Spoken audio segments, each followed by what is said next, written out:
The biggest flex ఏంటంటే ఇది కాదు.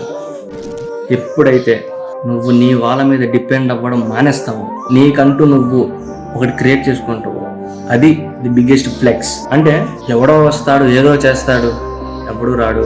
ఒకానొక టైంలో మనం బయటికి వెళ్తే, ఫ్రెండ్స్తో ఆర్ ఎవరితో అయినా బయటికి వెళ్తే ఖర్చు పెడతాం.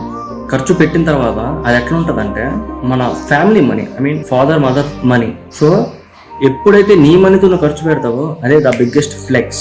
ఎప్పుడైతే ఇది మన యూత్ అండర్స్టాండ్ చేసుకుంటారు ఈ పాయింట్, నువ్వు ఆల్రెడీ ఒక స్టెప్ ఎక్కేసావు అనమాట. ఈ స్టేజ్లో ఒక స్టెప్ ఎక్కేసావు నువ్వు. ఎందుకంటే ఎప్పుడైతే నువ్వు ఒకడి మీద డిపెండ్ అయి ఉండకుండా ఉంటావో అప్పుడే గెలిచేసావు భయ. ఒక్క మాటలో అబ్బాయి ఆర్ అమ్మాయి ఎవడైనా కానీ ఒకరి మీద డిపెండ్ అవ్వకుండా ఇండిపెండెంట్గా జస్ట్ ఆఫ్టర్ టీనేజ్ నుంచే నువ్వు బిల్డ్ చేసుకుంటున్నావు, ఇక్కడే గెలిచేసావు అనుకో, అంతే. అంతకు మించి వేరే హ్యాపీనెస్ ఎవ్వరికీ అవసరం లేదు.